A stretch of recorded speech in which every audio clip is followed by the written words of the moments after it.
उपस्थित सर्व भाविक आणि सज्जन, सर्व समर्थ सेवेकरी, आज रविवार दरबारचा कामकाजाचा दिवस, राज्याच्या देशाच्या सीमारेषा ओलांडून स्वामी चरणावर नतमस्तक होण्यासाठी नव्हे त्यांचा आशीर्वाद घेण्यासाठी आपण आपला बहुमोल वेळ खर्ची घालून इथे प्रधान केंद्रात उपस्थित झालात. मोठ्या प्रमाणात आज आपल्या समस्या देखील आपण आणलेल्या आहेत आणि गेल्या 70 ते 80 वर्षामध्ये इथे प्रति गुरुवार रविवारी जनता दरबारातून या सर्व तमाम मानवी समस्या स्वामींच्या आशीर्वादानं त्याचं निर्मूलन निवारण करण्याचं हे प्रयोजन आपणा सर्वांना विदित आहे. तथापि आज आपण मगाशी ऐक्यमंत्र आणि आरतीचं महत्त्व समजावून घेतलं. आरती करणं म्हणजे आर्ततेनं स्वामींना हाक मारणं, त्याला आरती म्हणतात. म्हणून आत्ताच आपण स्वामींची आरती गायन केलेली आहे. सकाळपासून बहुविध सेवेमध्ये आपण सर्वजणांनी सहभाग घेतलेला आहे. मगाशी गुरुजींनी ज्यांना सेवेकरी व्हायचं आहे त्यांना अमोल असं थोडक्यात मार्गदर्शन केलेलं आहे. आगामी येणाऱ्या 10 आणि 11 मे रोजी श्री क्षेत्र मढी म्हणवणाऱ्या निफाड क्षेत्रात आपण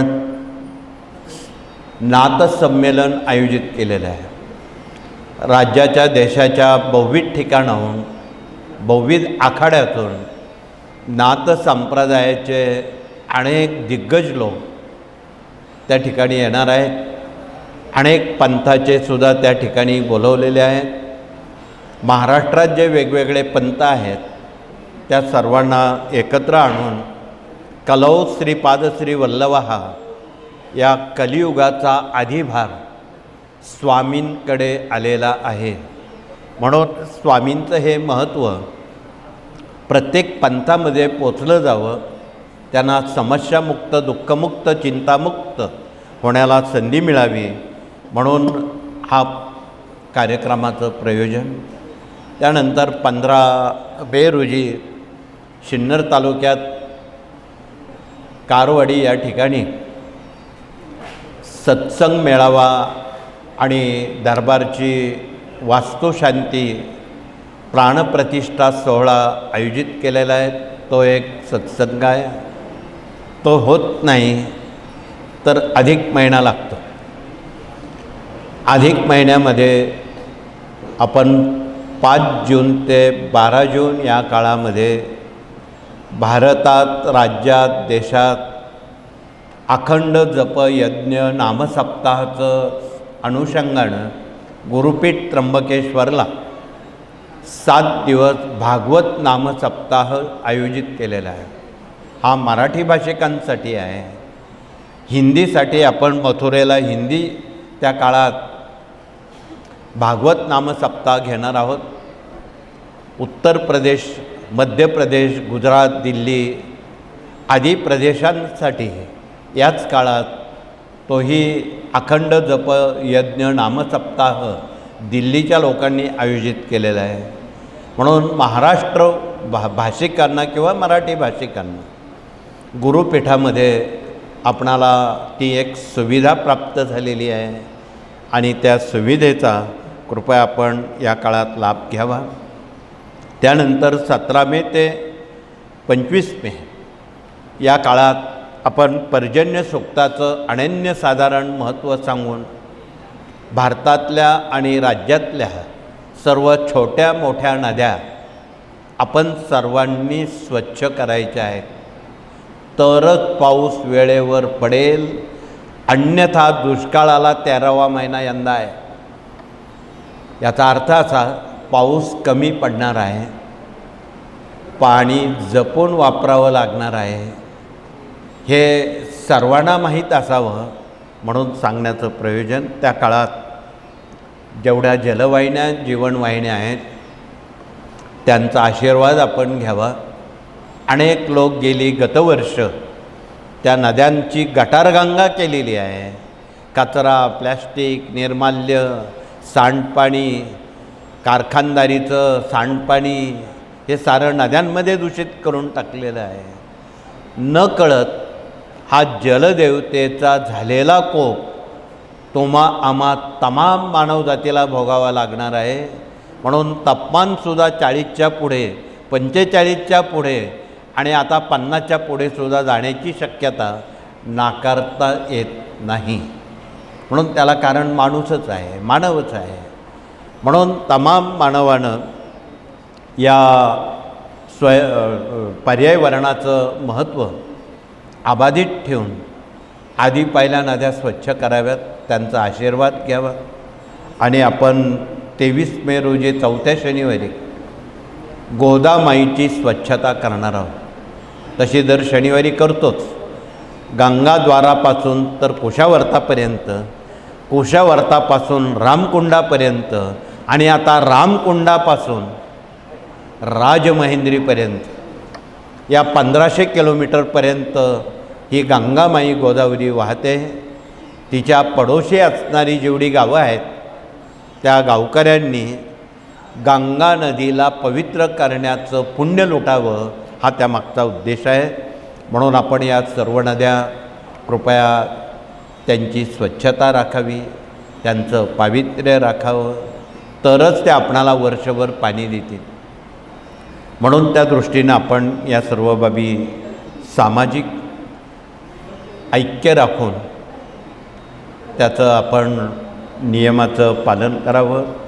तथापि आज आपल्यामध्ये मूल्य शिक्षणात काम करणारे गुरुजन प्रतिनिधी आलेले आहेत. त्यांनी देखील परिचय देऊन भविष्यकाळात नवी पिढी प्रत्येक घरात पुंडलिक आणि श्रावण बाळासारखी तयार व्हावी. त्यांनी थोरा मोठ्यांचा आदर ठेवून भारतामध्ये यापुढे एकही वृद्धाश्रम होणार नाही, कुणी जाणार नाही, म्हणून वृद्धाश्रममुक्त भारत ही संकल्पना या मूल्य शिक्षणाची आहे. कालच्याच आठवड्यात संभाजीनगरला खूप मोठा सत्संग आयोजित केलेला होता आणि संस्काराच्या त्या सत्संगामध्ये सुमारे रोज लाखो विद्यार्थी, लाखो पालक, लाखो शिक्षक त्याचा स्वाद लुटत होते. आणि एक नवीन पर्व नव्या पिढ्यांसाठी आशिया खंडात तिथे प्रथमच उभं केलं आणि खूप मोठा चांगला प्रतिसाद. आता प्रत्येक जिल्ह्यावर जर प्रत्येक जिल्ह्यातल्या लोकांनी तो संस्कार सोहळा घेतला, गुन्हेगारी थांबेल. आज गुन्हेगारी खूप मोठ्या प्रमाणात कमी होण्याऐवजी वाढते. जेवढी माणसं साक्षर तेवढे गुन्हे जास्त. सायबर गुन्ह्यांचं संभाजीनगरमध्ये कालच्या पंधरवाड्यात आमच्या कलेक्टर साहेबांनी सांगितलं की मुलानं आईचा खून केला, मुलीनं आईचा खून केला. दरवर्षी 12वी 10वीचे रिझल्ट ज्यावेळी मुलं नापास पास होतात त्यावेळी अनेक मुलं रागारागात पळून जातात, कोणी घर सोडून पळून जातं. अशा कितीतरी घटना सर्वत्रच घडतात. या कुठेतरी कायमच्या थांबण्यासाठी उभयतांच्या मनावर संस्कार जर केले तर अशी वाईट गोष्ट घडणार नाही. रोज वाईटच बातम्या ऐकाव्या लागतात. ह्या कायमच्या थांबवायच्या असतील तर घराघरात पुंडलिक, घराघरात श्रावणबाळ तयार झाले तरच हे शक्य आहे, अन्यथा न बोललेलं बरं. म्हणून एवढी भयानक बाब महाराष्ट्रात, भारतात ती काही थांबत नाही. म्हणून या संस्काराच्या अभावामुळं या सगळ्या गोष्टी घडत आहेत. म्हणून या कार्यानं संस्कार केले तर संस्कृती टिकेल, संस्कृती टिकली तर धर्म टिकेल आणि धर्म टिकला तरच देश टिकेल.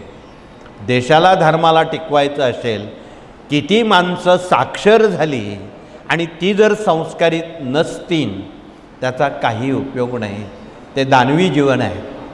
म्हणून एक वेळी कमी शिक्षणवाले चालतील शिक्षणात कमी मार्क्स मिळाले तरी चालतील, 100पैकी 100 नाही मिळाले तरी चालतील, परंतु संस्काराला सोडायचं नाही.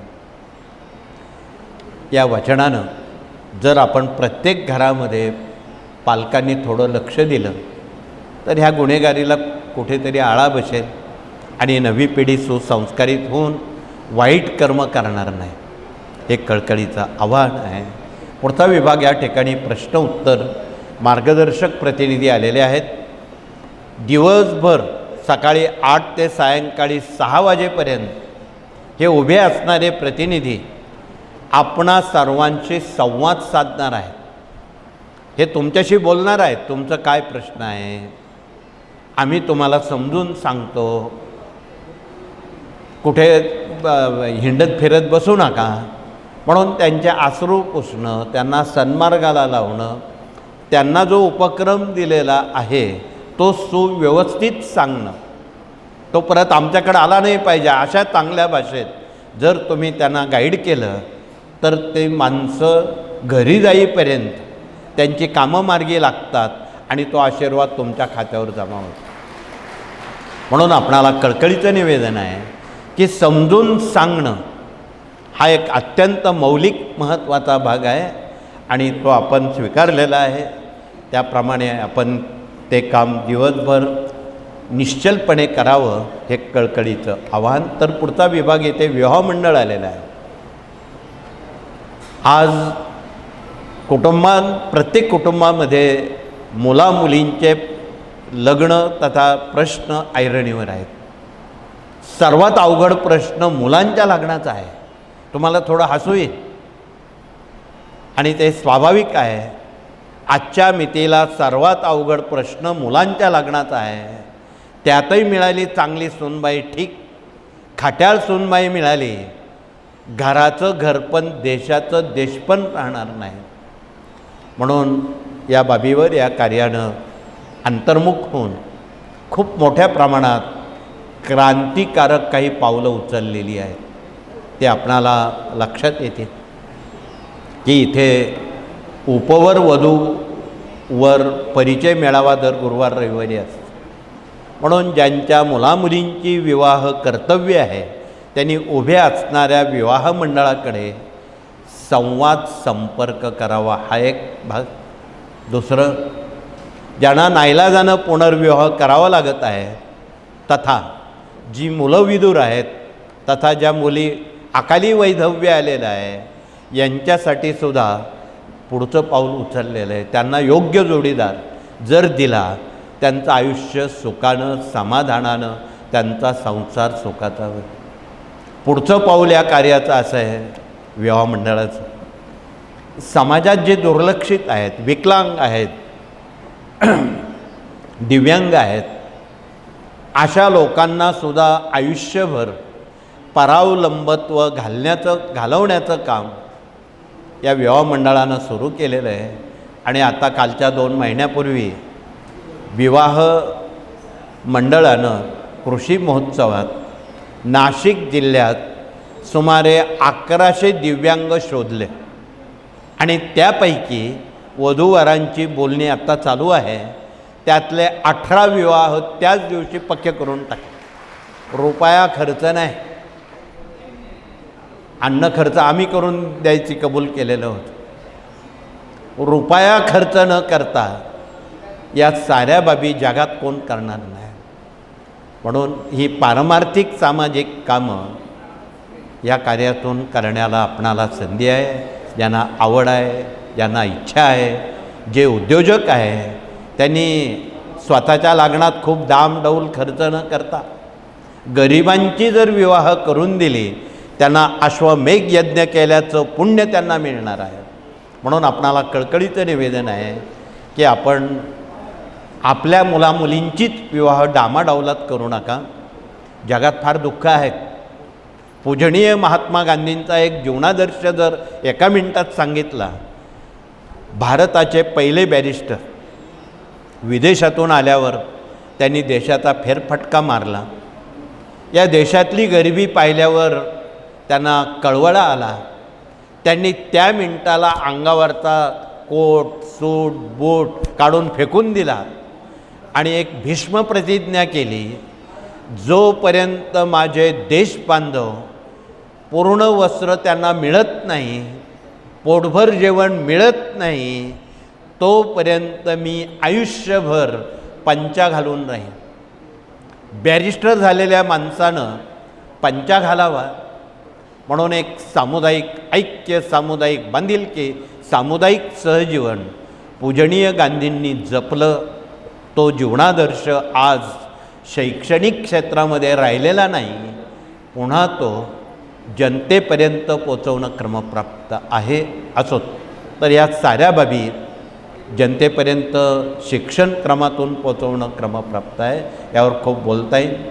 तथापि विवाह मंडळाकडून या साऱ्या अपेक्षा आहेत, पण त्यांना आपण सर्वांनी सहकार्य करावं आणि प्रत्येक गावागावात विवाह मंडळं उभी करावी आणि बिना हुंड्यानं, बिना सोन्या नाण्यानं, अति अल्प खर्चानं साखरपुड्यात मुलामुलींची विवाह करा. डामडावलात करू नका. लोक सांगताना सांगतात आणि स्वतः जे करायचं तेच करतात, तसं करू नका. म्हणून आपण जे बोललो तेच करावं हे कळकळीचं आव्हान आहे. म्हणून या कार्यातून गेल्या 80 वर्षात आज तागायत स्वामींच्या कृपेनं जेवढी विवाह ऋणानं बंधनं झाली, आज तागायत एकही घटस्फोट फारकती झालेल्या नाही. म्हणून आपलं जीवित सुखी करायचं असेल तर तुम्ही हुंडाबिंडा मागू नका. सुसंस्कार त्या निमित्तानं वधूवरापर्यंत कसे पोचतील आणि देशाची संस्कृती अबाधित ठेवण्यासाठी इथे आमच्या माता भगिनींचा खूप मोठा त्याग आहे, खूप मोठं कर्तृत्व आहे, खूप मोठा या साऱ्या गोष्टीत त्यांचा सहभाग आहे. म्हणून फक्त या देशाला जगात भारत माता म्हणतात. जगाला कोण माता म्हणत नाही. अमेरिकेला माता म्हणत नाही, रशियाला म्हणत नाही, आफ्रिका ऑस्ट्रेलियाला म्हणत नाही, जपान चीनला म्हणत नाही. भारतालाच का म्हणतात? त्यामागे आमच्या देशातल्या साऱ्या भगिनींचा त्याग आहे, सोशिकता आहे, नम्रता आहे, संस्कृती आहे. म्हणून या देशाला भारत माता म्हणतात, अन्य दुसरं कारण नाही. म्हणून हा देश टिकवण्याची जवळजवळ सर्व जबाबदारी आमच्या भगिनींचीच आहे असं म्हणायला हरकत नाही. म्हणून या कार्यानं गेल्या 80 वर्षात सरकार तरी 30% आरक्षण देतं आहे. या कार्यानं गेल्या 80 वर्षात 100% आरक्षण भगिनींना दिलेलं आहे. त्या भगिनी आज गुरुचरित्र वाचतात, त्या भगिनी आज नवनाथ वाचतात, त्या भगिनी आज सप्तशती वाचतात, त्या भगिनी स्वामीचरित्र वाचतात, त्या भगिनी भागवत वाचतात, मल्हारी सप्तशती वाचतात, गायत्री मंत्र म्हणतात, सगळे यज्ञयाग स्वतः करतात. आणि हे शंकराचार्यांना आम्ही पटवून दिलेलं आहे. त्यामुळंच ही संस्कृती भगिनींनी टिकून ठेवलेली आहे. म्हणून आपणाला हे कळकळीचं निवेदन आहे की हे जे होऊ घातलेले आत्ता सांगितलेले जे उपक्रम आहेत त्यात भगिनींचा सिंहाचा वाटा आहे. त्यात सर्वांचाच सिंहाचा वाटा असावा ही पण कळकळीची अपेक्षा आहे. म्हणून आपणाला विवाह मंडळं गावोगावी कृपया पोचवावी आणि बिना हुंड्यानं मुलामुलींची विवाह रुसवे फुगवे, मान सन्मान अपमान या गोष्टी कायमच्या गाडून टाका, तर तुम्ही सुखी व्हाल, अन्यथा नाही. म्हणून या सर्व बाबी कौटुंबिक, सामाजिक, ऐतिहासिक या सर्व स्तरावर आपणाला पोचवायच्या आहेत. पुढचा विभाग या ठिकाणी डॉक्टर लोक आलेले आहेत. इथे प्रति गुरुवार रविवारी कमीत कमी 100 तरी रुग्ण कॅन्सरचे येतात. हा काही दवाखाना नाही, हे आध्यात्मिक केंद्र आहे. तरीसुद्धा शेवटची भेट म्हणून कॅन्सर रुग्ण येतात. इथे आताही आलेले आहेत, सकाळपासून आलेले आहेत. ते एक फार आशेनं आलेले असतात. त्यांची श्रद्धा स्वामींवर आहे, पण त्या श्रद्धेतून आणि या दव्यातून का बरे होतात हे आपण त्यांनाच विचारा. आजपर्यंत लाखो रुग्ण या दव्यानं बरे झालेले आहेत. हा सप्तरंगी नावाचा दवा सप्तरंगी काढा आहे. सर्व प्रकारचे कॅन्सरवर हा संजीवनी आहे. त्यानंतर ज्यांना घशाचा कॅन्सर किंवा ब्लड कॅन्सर आहे त्यांच्यासाठी हा रानभेंडी आहे. तो कसा घ्यायचा हे आमच्या इथे उभे असणारे डॉक्टर लोक आपणाशी सुचवतील. 100% हे आजार बरे करण्याचं सामर्थ्य या वनस्पती आहे. थोडी पथ्य पाळावी लागणार आहे ते आम्ही सांगतोच. ज्यांच्या पोटात शरीरात कुठे गाठी झालेल्या आहेत डॉक्टर लोक घाबरून देतात ही गाठ कॅन्सरचीच आहे नसली तरी. म्हणून आपण घाबरून जाऊ नका. हे वेखंड देशी गाईच्या गोमूत्रात घासून प्राशन केलं किंवा गाठीवर लावलं शरीर बाह्य किंवा शरीरात असणाऱ्या गाठी 3 आठवड्यात कायमच्या नष्ट होतात. त्याचं पाणी होतं.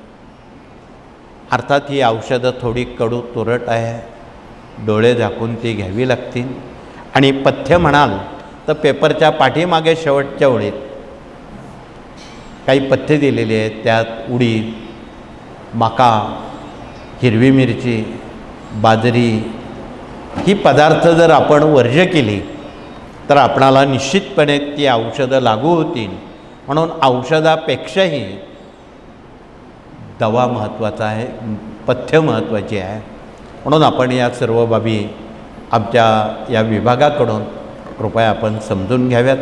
अथत इति सारे आजार बरे करण्याचा आजीबाईचा बटवा आपल्या घरचे घरी वैद्य असणारा हा जो ग्रंथ आहे आयुर्वेद त्यात दिलेले आहेत. त्यात असे छोटे मोठे अनेक आजार जे डॉक्टरांना समजत नाही त्याची दवा त्यात दिलेली आहे. आता बरेच लोक घोरतात. घोरण्यावर एकही गोळी औषध नाही. परंतु तुम्ही नित्यसेवेमध्ये गजेंद्र मोक्ष स्तोत्र जर डोक्यावर म्हटलं 3 आठवड्याच्या आत घोरणं थांबतं. का थांबतं माहीत नाही, पण थांबतं ही वस्तुस्थिती आहे. बऱ्याच जणांची पायाची टाच जी आहे कालांतरानं खूप औषधं घेऊनही ते थांबत नाही, दुखणं थांबत नाही. अनेक डॉक्टरांची औषधं करून ते हतबल झालेत. औषध सोपं आहे. हे जे आत्ता वेखंड सांगितलं हे वेखंड देशी गाईच्या गोमूत्रात घासून गरम करून तो रात्री झोपण्यापूर्वी लेप जर त्या जागेवर लावला सकाळपर्यंत तो व्यक्ती ठणठणीत चालायला लागतो. काही करायचं गरज नाही. एवढा सोपा उपाय आजीबाईच्या बटव्यात आहे. त्याला रुपया लागत नाही. हल्ली एक फॅशन झालेली आहे. काही झालं का पटकन मेडिकल स्टोअरला जायचं विचारून तो दवा घ्यायचा. तो दवा सर्वांनाच सूट होणारा नाही. असं या साऱ्या बाबी आपणाला आयुर्वेदिक पद्धतीत घरचे घरी उपचार ती पानं चाळलीत तर कळेल. म्हणून ही ज्ञानाची पण पानपोई आहे.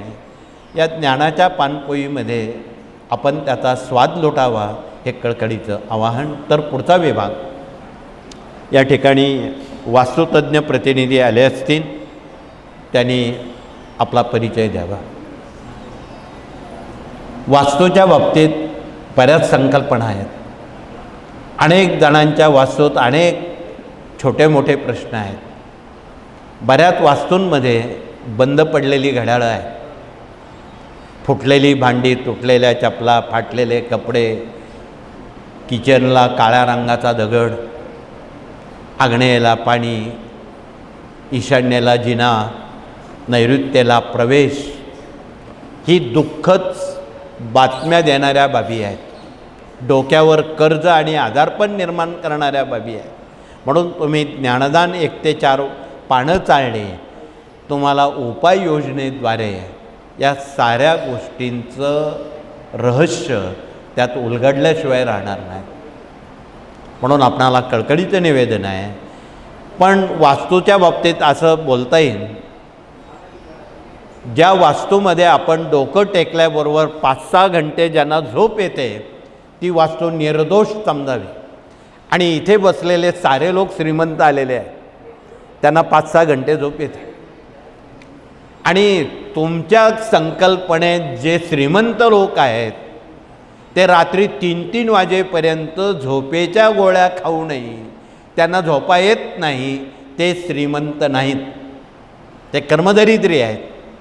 म्हणून आपणाला कळकळीचं आव्हान आहे की आपल्या वास्तूत ज्या काही उणीवा त्रुटी आहेत त्या उभ्या असणाऱ्या आमच्या इंजिनियर लोकांकडून कृपया सहानुभूतीपूर्वक जाणून घ्याव्यात. तोडफोड न करता उपाययोजना करावी, म्हणजे तुम्हाला स्वास्थ्य मिळेल. निवारा म्हणजे स्वास्थ्य. तपशील न बोलता पुढचा विभाग या ठिकाणी कायदेशीर सल्लागार म्हणून आमचे वकील आणि न्यायमूर्ती न्यायाधीश आलेले असतील, त्यांनी आपला परिचय द्यावा की जनतेला कानूनची फार अपेक्षा आहे. दुर्दैवानं या देशात शालेय शिक्षण क्रमात कानून शिकवला जात नाही.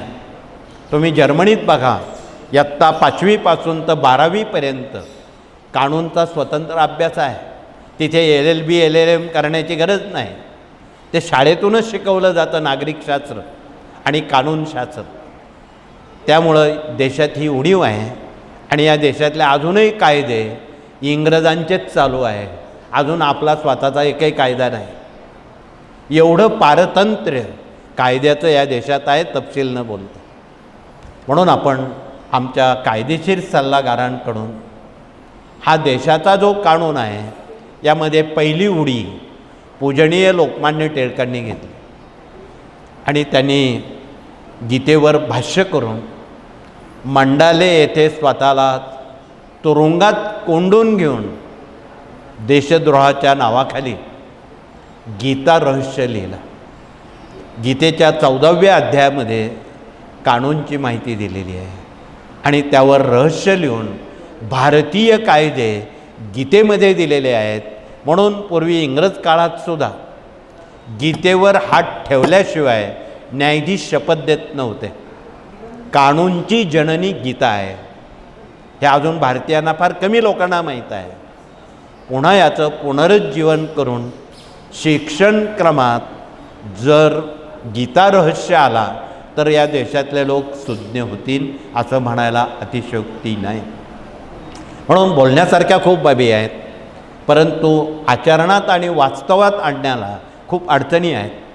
म्हणून या अडचणी निवारण करण्यासाठी आपण याची कार्यशाळा वेळोवेळी घेतले तर हे प्रश्न खूप जड जे आहेत ते हलके होते.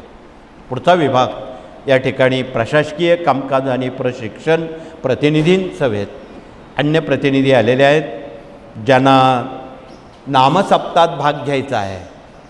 5 जून 12 जून भारतातून फार मोठा नामसप्ताह गुरुपीठात होतो आहे. ज्यांना आत्ताच त्याचं बुकिंग करायचं आहे त्यांनी उभ्या असणाऱ्या प्रशासकीय कामकाज प्रतिनिधींकडे आपले नाव नंबर द्यावेत, म्हणजे आपली गैरसोय होणार नाही आणि तिथे आपल्याला राहण्या खाण्यापिण्याची सोय त्या ठिकाणी करण्याला एक सुविधा आपणाला करण्याला एक नामी संधी मिळेल. म्हणून आपण ती नावं द्या. तारीख 5 जून 12 जून फार लांब नाहीत. एवढा महिना गेला की आपली धावपळ होऊ नये म्हणून या सर्व बाबी आणि तजवीज आपण करावी हे कळकळीचं आवाहन. सोबत प्रशिक्षण प्रतिनिधींसमेत युवा प्रबोधन प्रतिनिधी, स्वयंरोजगार प्रतिनिधी, पर्यावरण प्रकृती प्रतिनिधी, पशुगोवंश प्रतिनिधी, माहिती तंत्रज्ञान प्रतिनिधी, देशविदेश अभियान प्रतिनिधी, दुर्ग अभियान प्रतिनिधी आणि याज्ञिकी प्रतिनिधी, हे 8ही प्रतिनिधी आपल्यात आलेले आहेत. जनतेला खरं या मार्गाचा अंतरंग माहीतच नाही की एवढे 18 लोक या मार्गात काम करत असतात. कोणकोणती कामं आहेत ती उभे राहणाऱ्या व्यक्तींकडून आपण समजून घ्यावी. आलेल्या लोकांनी आधी काय करावं, या मार्गाचं अभ्यासक व्हावं, नंतर उपासक व्हावं, नंतर प्रचारक व्हावं, नंतर प्रसारक व्हावं आणि या मार्गाचा अंतरंग जाणून घ्यावं. डायरेक्ट आमच्यापर्यंत येण्याआधी तुम्ही 18 विभागाशी संपर्क करा आणि स्वयंसेवक म्हणवणाऱ्या सगळ्या प्रतिनिधींनी आलेल्या लोकांना हे 18 विभाग आधी समजून सांगा, नंतर लोकांना आमच्याकडे पाठवा. तुम्ही काय करता, डायरेक्ट आमच्याकडे पाठवून देता. असं करू नका. म्हणून आपण ही जी पायऱ्या आहेत 18 विभागाच्या, या पायऱ्यांनी जनतेला येऊ द्या, म्हणजे त्यांना त्या पायऱ्यांचं महत्त्व कळेल. हे कळकळीचं आव्हान आहे. आलेल्या नवीन माणसाला हे काय कळणार आहे? म्हणून हे सांगण्याचं अत्यंत नम्रपणे आपण त्यांच्यापर्यंत ही बाब निदर्शनास आणून द्यावी. त्यामुळं काय होतं, बरेच काही दर्शनार्थी इच्छा असूनही निघून जातात. मगाशी गुरुजी बोलत होते, अर्धे लोक निघून गेले. का तर ही माहिती त्यांना आपण जर आल्या आल्या सांगितली, तो तिथे थांबेल, तो विचारपूस करेल, त्याला जे वाटलं ते घेईल. तुमच्या ताटात 18 पदार्थ वाढलेले आहेत, ज्याला जो लागेल तो घे. सक्ती नाही, सक्ती केली जात नाही, परंतु आवड मात्र यातून ऐकल्यावर आपल्याला निर्माण होईल. आणि आपलं भलं कशात आहे, आपण आपल्यापुरतं भलं करण्याऐवजी देश धर्म याच्याकडे आपण लक्ष द्यावं. सध्या जगामध्ये युद्धस्थिती आहे आणि गेल्या काही महिन्यापासून आपल्या सेवेकरी परिवारामध्ये खूप मोठ्या प्रमाणात हे युद्ध थांबण्यासाठी प्रयत्न चालू आहे. म्हणून सर्व पुरुष आणि भगिनी प्रतिनिधी, आबालवृद्ध प्रतिनिधी प्रत्यंगिरा चंडी सप्तशतीचे पाठ चालू आहे, त्यात भाग घेत आहेत. परंतु त्याचा परिणाम एवढा चांगला झाला, जो तिसऱ्या महायुद्धाचा मोठा भडका होणार होता सगळ्या जगामध्ये, तो हळूहळू त्याची तीव्रता कमी कमी होत चाललेली आहे. आणि हा युद्धाचा भडका कायमचा थांबवण्यासाठी सर्वांचं लोकजीवन धोक्याच्या पातळीवर आहे. तुम्ही बघा, तुमचं इंधन बंद झाल्यामुळं काय झालं, गॅस बंद झाल्यामुळं काय झालं, जगामध्ये प्रचंड असंतोष अशांतता आहे. म्हणून हे स्वास्थ्य सौख्य, आपला देश अजून तसा परावलंबी आहे. आपल्या देशात तेवढा गॅस नाही, तेवढं इंधन नाही. या सगळ्या गोष्टी आपण जाणून सहानुभूतीपूर्वक जर आपण या सगळ्या बाबी केल्या तर दसकी लकडी एक्का बोजा या उक्तीप्रमाणे आपणाला त्याला चांगली अनुभूती निश्चितपणे ऐकायला मिळेल. मी अधिक वेळ आपला घेणार नाही. गेले काही तास आपण इथे बसलात, तथापि शेवटचा विभाग इथे मराठी अस्मिता आणि भारतीय संस्कृतीत काम करणारा भगिनी वर्ग आलेला आहे. त्यांनी क्षणात आपला परिचय देऊन आलेल्या भगिनींचं सांत्वन करताना किंवा मार्गाचा अंतरंग समजून सांगताना काही भगिनींनी 2 प्रश्न आणलेले आहेत. एक, कुटुंबात असणारी व्यसनाधीनता. काही सदस्य चोरून मद्यपान करतात, धूम्रपान करतात, मांसाहार खातात, काय काय करतात.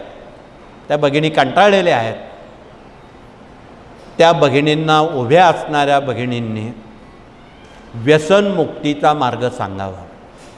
त्यात शंकराच्या पिंडीवर किंवा रुद्रयंत्रावर जर महिम्न वाचलं मराठी, किंवा त्यांना संस्कृत येतं त्यांनी संस्कृत, पाण्याचा अभिषेक करून ते तीर्थ हट्टी, तापट, आजारी, विकलांग, दिव्यांग, मद्यपी, धूम्रपी या लोकांना जर ते तीर्थ तुम्ही चहातून जेवणातून दिलं, महिन्याभरात सुंटे वाचून खोकला जाईन आणि ते सारे लोक एका दोरीत निर्व्यसनी शाकाहारी होते. हे घर बसल्या होते. म्हणून आपण हे सगळं कृपया घर बसल्या करावं. याला अर्धा तास फार झाला. 24 तासातला एक अर्धा तास कुटुंबावर काय संस्कार करून जाईल हे सांगता येत नाही. दुसरा प्रश्न, काही भगिनींनी अजून एक प्रश्न आणलेला आहे. खूप कष्ट करूनही डोक्यावर कर्ज कमी होत नाही, ते वाढत जात आहे. उत्तर आहे, त्याचं नाव आहे श्रीयंत्र. आणि इथे बसलेल्या अनेक भगिनी आमच्या श्रीयंत्राच्या अभ्यासक, उपासक, प्रचारक, प्रसारक आहेत. म्हणून उभ्या असणाऱ्या भगिनींकडून श्रीयंत्राचं महत्त्व, त्याचं पूजन, तेही स्वतः, त्याला पौरोहित लागत नाही. इथे बसलेल्या आमच्या साऱ्या भगिनी पौरोहित्य करतात, हे सांगायला आपण संकोच ठेवू नका. या यंत्राचं रोज पूजन करून प्रतिपौर्णिमेला लक्ष्मी प्राप्तीसाठी त्या स्वतः सत्यनारायण करतात. एक वाटीभर शिऱ्याचा प्रसाद बनवतात. ही मराठी 5 अध्यायाची सत्यनारायणाची स्वतः पोथी वाचतात. 3 सुपाऱ्या पाटावर मांडतात. गणपती वरून कुलदेवता म्हणून ते श्रीयंत्र ठेवतात. ती पोथी वाचतात, तो नैवेद्य दाखवतात, सत्यनारायण झाला. अर्धा तास लागतो. तथापि ज्या भगिनी स्वतः सत्यनारायण करतात पौर्णिमेला, दर पौर्णिमेला, कालच पौर्णिमा परवा झाली, ज्या भगिनी प्रति पौर्णिमेला स्वतः सत्यनारायण करतात, कृपया त्यांनी हात वरती करावेत. धन्यवाद. परंतु ज्यांचे हात वरती नव्हते त्यांना जर तुम्ही सांगितलं तर तुमचं बघून त्याही भगिनी करते, त्यांचंही भलं होईल, त्यांचंही डोक्यावरचं कर्ज खाली येईल. आणि गेल्या 50-60 वर्षात आमच्याकडं असं एकही कुटुंब आलं नाही लक्ष्मी आम्हाला नको आहे म्हणून. लक्ष्मी कुणाला नको आहे?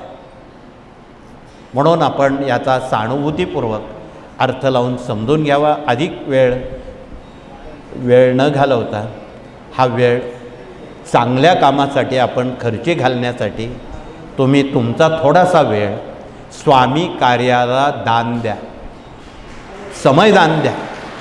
आम्ही तुमच्याकडे एक मागणी करतो आहोत, तुमचा आठवड्यातला काही समय स्वामी कार्याला दान द्या आणि जे दुःखित पीडित लोक आहेत त्यांना हा मार्ग सांगा, त्यांचं भलं होईल, ते पुण्य तुम्हाला मिळेल.